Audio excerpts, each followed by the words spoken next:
Sur l'Audi. Voilà, je vous coupe un instant, pardon Alain, regardez cette image avec une erreur de trajectoire pour une Ferrari du côté du virage de Mulsanne si je ne m'abuse. La F Corset, la numéro 60, partie à la faute, vous le voyez sur ces images. Retour en piste de cette voiture entièrement détruite hier, c'est cette voiture, l'Audi numéro 1, pilotée par Lucas Di Grassi, Marc Gené et Tom Christensen. Voilà, il y a plein de faits marquants, il y a beaucoup d'informations, on va essayer d'être le plus ludique possible et de vous donner un maximum d'informations.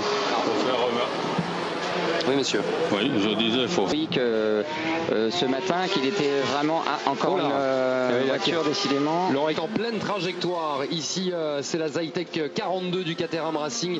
La Nissan qui est partie à la faute. On le voit ici sur les images. Là, il redémarre, là, il n'y a pas de problème. Voilà, il redémarre sans problème. Mais de manœuvre et ça permet d'encaisser un petit peu plus facilement le genre de déconvenu qui est survenu hier, puisque quand bien même la numéro 1 n'aurait pas pu repartir. Ici que l'on observe la Morgane du Pegasus Racing avec Julien Schell, Nicolas Lodwiller et Léo Roussel, voiture arrêtée en pleine trajectoire, vous le voyez, c'est c'est dans le secteur 1 en fait, hein. C'est quasiment du côté des S de la Forêt, c'est d'ailleurs là que la voiture est partie en tête à queue comme on le voit sur ce replay, et voilà, il aurait fallu peut-être bloquer les roues mais c'était trop tard pour pouvoir de nouveau être dans la bonne trajectoire. C'est-à-dire qu'il y a les arbres qui font de l'ombre, mais sorti de Mulsanne jusqu'à la première courbe rapide avant Indianapolis, le soleil est tellement bas sur l'horizon qu'on l'a dans les yeux et c'est très gênant. Alors attention, oh là là, regardez, qu'est-ce qui se passe-t-il ici? Une voiture vient de sortir, on était à l'intérieur avec elle. Oh là là, mais il s'agit bien de l'Audi. Ouais, il s'agit de l'Audi. En tête à queue, visiblement, que s'est-il passé? Replay, regardez bien. On arrive ici du côté d'Indianapolis, avant le virage d'Arnage. C'est c'est sorti d'Indianapolis. Oui, sorti d'Indianapolis. Oh là là, ça a tapé là. Hein. Ouais. Ça a tapé pour l'Audi numéro 1, drapeau rouge. C'est que le capot avant, je crois. Drapeau rouge pour cette sortie de piste spectaculaire avec l'Audi numéro 1, voiture qui occupe actuellement le 7e rang. Lucas Di Grassi au volant, voiture qu'il partage avec Marc Gené et Tom Christensen.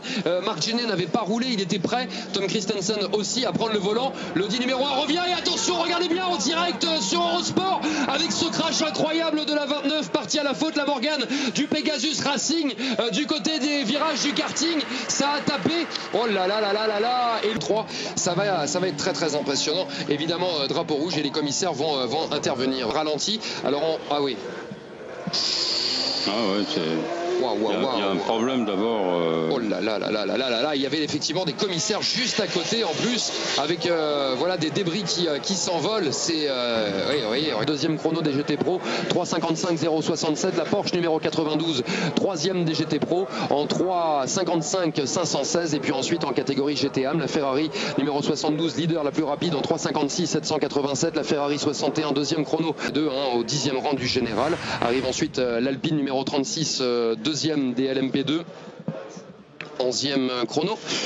Voilà, regardez bien ce qui se passe, peut-être de l'huile sur la piste. Y a-t-il ou non un drapeau changement d'adhérence? On va le surveiller, mais trois voitures, la 92, la Porsche qui repart, ça y est, bonne trajectoire. Elle va directement, la 911 RSR, rejoindre son stand. Intéressé de revoir le replay, le voici qui arrive. Elles sont parties toutes les deux, hein, Henri, regardez bien, paf. Ouais, je sais pas s'il y a eu contact, on n'a pas bien vu, mais... En fait, oui, c'est ça, c'est Danse avec les stars, parce que là, pour le coup, il s'agit de vraie star du pilotage. Hop, ça y est, touchette. Ça a touché. Alors on ne sait pas si c'est la Ferrari qui a tapé. Vraisemblablement, oui, c'est la Ferrari qui est passée de une grosse sortie de route. Ouais, pour une Ferrari, est-ce que ce ne serait pas celle de Fabien Barthez? Ah non, non, c'est pas celle de chez Sofrev. Non, je crois pas. Non. Allez, on a. Non, c'est une Pro déjà, donc ce n'est pas celle-là avec la Ferrari 52. Voilà, Alvaro Parente était au volant visiblement, le pilote portugais, et il est allé bien toucher. Hein. Ça se passe effectivement juste en face de nous. On était en train de discuter. On revoit, il prend la bordure à l'entrée, qui le propulse du coup sur les vibreurs extérieurs puis intérieurs.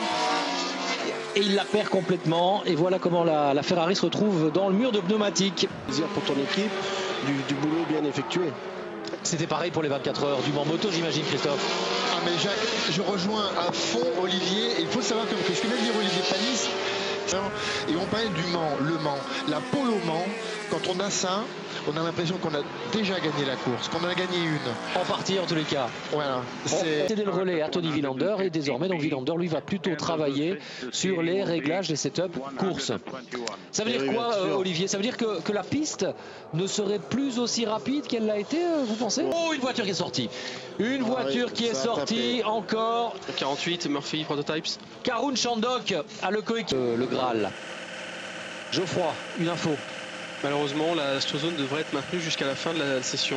Aïe, aïe, aïe, aïe, ça c'est pas une bonne nouvelle. C'est ce qu'on a vu à l'image, le ralentissement au niveau d'Indianapolis et qui se prolonge jusqu'au virage d'Arnage où là on enlève les graviers et l'Audi qui passe